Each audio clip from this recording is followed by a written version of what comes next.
Bonjour, bienvenue sur TV Touraine. Nous sommes présents aujourd'hui à Amboise, place Michel Debré, pour les intimes, la place du Château. Pouvez-vous nous expliquer les raisons de votre présence? Tu commences. Oui, alors bonjour, donc Muriel Navarro, je suis déléguée syndicale force ouvrière sur la cité scolaire d'Amboise et donc professeure. Et aujourd'hui, nous avons décidé, et déjà depuis hier, de reconduire la grève contre la réforme des retraites de M. Macron et Mme Borne pour en demander le retrait pur et simple. On estime qu'on ne peut pas s'arrêter aux temps forts et aux journées d'action. Et d'ailleurs, on est invité à cela par l'intersyndicale nationale à élargir le mouvement. Donc c'est dans cette logique qu'on a décidé hier matin de continuer la grève et aujourd'hui aussi. Et au lycée, on est une vingtaine de grévistes actuellement. Comment la réforme des retraites affecte-t-elle votre travail et de votre vie au quotidien?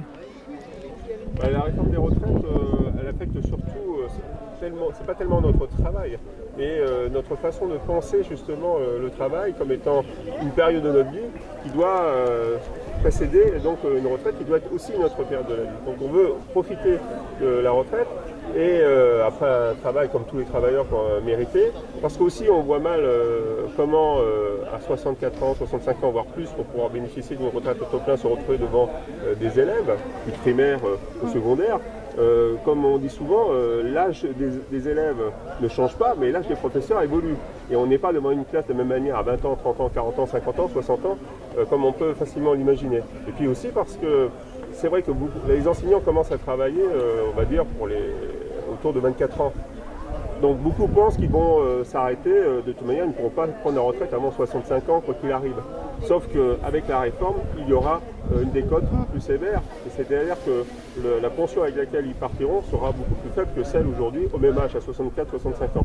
Donc le problème de la retraite, c'est pas tellement nos conditions de travail aujourd'hui, c'est une philosophie de vie. C'est un projet de société qui est porté, la retraite c'est un projet de société qui est porté par le principe même de la retraite. Et c'est ce projet de société qui est remis en cause par le projet de réforme gouvernementale. Et je voulais rajouter quelque chose. Ce matin, on a mené une action sur un rond-point à l'entrée d'Amboise. On a distribué des tracts et forcément ça a provoqué un ralentissement. Ça a été un sondage grandeur nature. Pratiquement 90%, pour ne pas dire des personnes qui pourtant ont parfois attendu longtemps avant de passer, nous ont très bien reçus. Et beaucoup nous ont dit bon courage, qu'ils étaient avec nous. Et ça montre bien à quel point cette réforme elle est impopulaire. Et qu'au-delà de ça, il y a aussi un problème de démocratie. C'est-à-dire, est-ce qu'on peut, dans un pays qui se dit démocratique, gouverner contre le peuple? Dans une démocratie, le peuple a toujours raison. Voilà. Et c'est un recul social et on voulait dire aussi qu'on n'est pas que les enseignants mobilisés, puisque les agents là, du lycée, pour une partie d'entre eux, ont décidé de reconduire la grève aussi aujourd'hui et demain. Et les surveillants ont beaucoup suivi ces grèves, les administratifs ont beaucoup suivi ces grèves. Il y a des professeurs des écoles qui sont présents aussi, du secteur Amboise et à côté. Et donc c'est le monde de l'éducation. Enfin ici on voulait faire un peu un symbole de se rassembler, on l'a décidé assez rapidement. Mais de dire que dans l'éducation aussi, il y a des grèves reconductibles. C'est-à-dire on sait qu'il y a les raffineries, on sait qu'il y a l'énergie, on s'en félicite. Et nous on est pour aller avec eux aussi, parce qu'on estime que tous, on est victime en fait de cette réforme. Alors on l'a bien expliqué pour un enseignant, pour un personnel de l'éducation, mais chacun, on a tous nos particularités et on a cette conquête sociale qui nous unit, qui est quand même le droit de partir à un certain âge. Et voilà, c'est quelque chose qu'on se finance nous-mêmes. On ne le doit pas à l'État, c'est une conquête et on ne veut pas renoncer à cette conquête. Je crois que tous les mouvements sur les retraites, ils l'ont montré. Et on est très déterminés, quoi. On ne va pas reculer là-dessus. Ça s'inscrit dans un mouvement plus large aussi, parce que moi j'ai des échos par exemple en Gironde, où d'autres établissements aussi se mobilisent. Donc l'éducation se mobilise. Il ne faut jamais oublier quelque chose, c'est que dans une grève reconductive, vous avez ceux qui font grève et d'autres qui, pour des raisons qui sont tout à fait légitimes, ne participent pas à la grève, mais le soutiennent. C'est ce que donc voilà, on a vu aussi ce matin lorsqu'on était en... Et selon vous, comment devrait être modifiée la réforme des retraites pour pouvoir répondre aux revendications? elle doit être abandonnée. Oui, Elle exactement doit être pareil. abandonnée pour plusieurs raisons. D'abord parce qu'elle n'est pas une retraite souhaitable, un projet qui est souhaitable, un projet politique qui est souhaitable, parce que ce n'est pas la philosophie de la société telle qu'on veut la porter, mais aussi parce que la France actuellement, la société française, elle a beaucoup d'autres choses à régler et que la vraie réflexion qu'il faut avoir si on veut aborder la question du travail, c'est les conditions de travail. Parce que le problème de la retraite aussi qui fait que les gens, dans leur très très grande majorité, refusent l'allongement de la durée de travail, c'est aussi parce que il y a la question par exemple de la souffrance au travail. Donc, on veut bien parler du travail, mais on va parler de ce que vivent les travailleurs, de la manière dont ils vivent, et non pas de ce que souhaitent les élites politiques, financières, etc., à l'échelle nationale européenne, et qui imposent cette retraite à un peuple qui n'en veut pas. Donc ce projet, on ne veut pas l'amender, on veut qu'elle soit retirée, et qu'on pose la question des conditions de travail, qu'on pose la question des salaires, surtout dans le contexte d'inflation. Ça, c'est les vraies questions qu'il faut poser. La question des retraites, ce n'est pas un problème, la question des retraites. En plus, on a des solutions.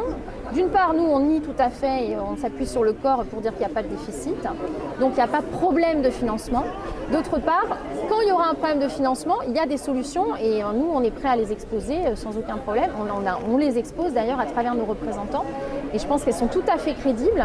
Il y a quand même un certain nombre de milliards qui passent sur certains budgets. Je pense que c'est des choix de société aussi de dire ces 13 milliards-là, on va les trouver et c'est pas insurmontable. Donc à un moment, qu'est-ce qu'on veut quoi? Est-ce qu'on veut qu'une société elle soit civilisée ou est-ce qu'on veut sans arrêt reculer? Parce que c'est de la régression sociale. À un moment, on ne tiendra pas le choc. On sait que beaucoup n'atteindront même pas dans notre profession mais dans d'autres, on sait que beaucoup n'atteindront même pas cet âge de 64 ans. Et si l'État n'écoute pas vos revendications, quelles sont les actions que vous prévoyez encore sur le plan local et peut-être national s'il y a des actions qui sont prévues? Alors ce genre d'action comme aujourd'hui, ce qu'on a fait ce matin au rond-point, des sensibilisations. On va aussi s'intéresser à la question des parents d'élèves puisqu'on a des élèves.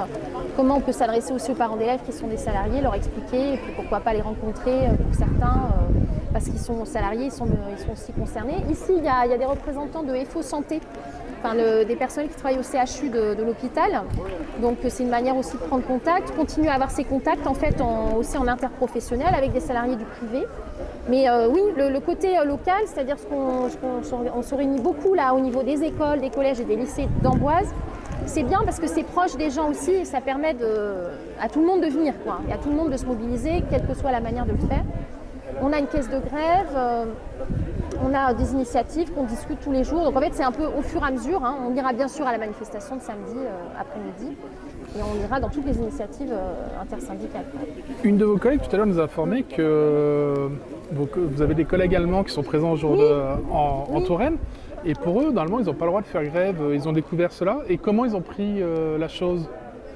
Alors, je ne sais pas si la collègue professeure d'allemand est là, mais elle pourrait vous répondre beaucoup mieux que moi. Je crois qu'elle est là, Nathalie. Mais effectivement, ils sont venus, par exemple, à l'heure d'information syndicale, puisqu'ils étaient sur le temps au lycée, en fait, sur le temps qu'ils passaient au lycée. Donc, ils ont participé à la réunion et ça les a beaucoup intéressés. Et en fait, ils nous disent que voilà, c'est différent en Allemagne, mais que d'une certaine manière, ils trouvent ça assez intéressant qu'on puisse nous se mobiliser.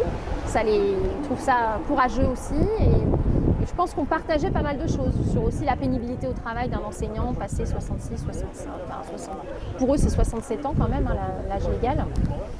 Voilà, donc on voit que c'est pas national ce problème-là et que les salariés dans le monde entier, de toute façon, ils ont des conquêtes et ils entendent bien les conserver et se battre pour. Et là, la pluie. Très bien, je vous remercie. À très bientôt sur TV Touraine. Merci.